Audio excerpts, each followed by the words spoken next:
Effectivement, en regardant un petit peu derrière, avec un pas de recul, ce qui manque, c'est de la consistance dans la constitution de l'effectif, puisque à mi-saison, tu perds Ojera, tu perds Luvumbu, tu perds Essenou, pour différentes raisons. Fin de contrat, un autre, Ojera, il voulait partir en Égypte, vous ne pouvez pas le garder, parce que si tu le gardes, il aurait fait la tronche, il aurait fait la tête toute la fin d'année. Donc tu perds en fait les 3 mecs qui étaient responsables de 80% des buts que tu marques. Et après tu ne peux plus recruter. Donc tu te retrouves dans une grosse difficulté. Et là, je le dis, je le répète, on demande à des garçons qui étaient en tribune ou sur le banc en début d'année, on leur demande maintenant, faites-nous gagner. C'est difficile de switcher.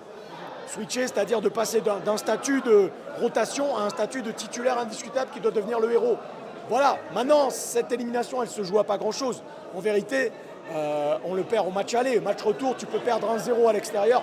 Mais le match aller, toutes les occasions qu'on a ratées, c'est une honte. On a au moins 5 ou 6 occasions très franches. Et on concède un but sur un but qui est hors-jeu, très largement hors-jeu.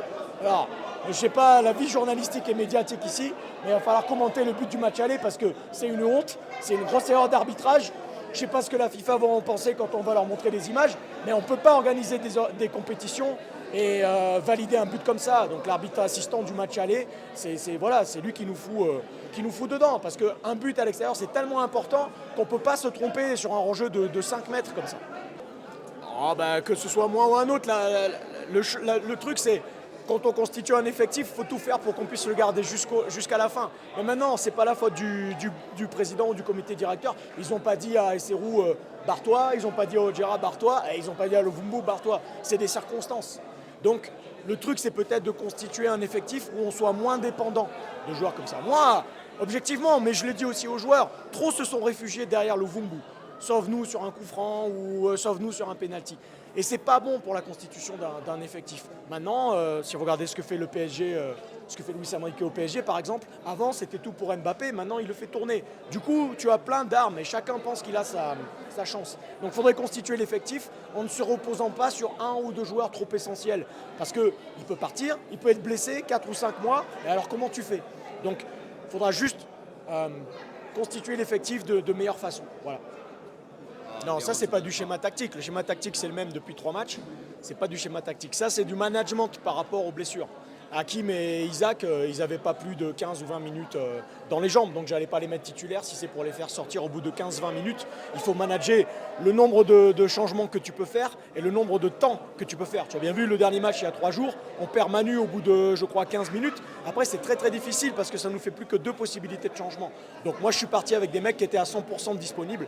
J'allais pas faire des essais dans le 11 de départ. Ouais, pendant le match, vu ma position, vu où je suis et comment je suis assis, je suis masqué par beaucoup de joueurs. Donc nous, sur le banc, on est tous surpris. On ne comprend pas le but, en fait.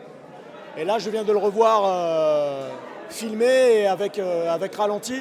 Ah, j'ai plus envie de féliciter le numéro 24, leur latéral gauche, qui met une frappe exceptionnelle et personne s'y attend. Et c'est vrai que Kadim Ndiaye, le gardien, il s'y attend pas. Il est un petit peu avancé, ça permet un angle.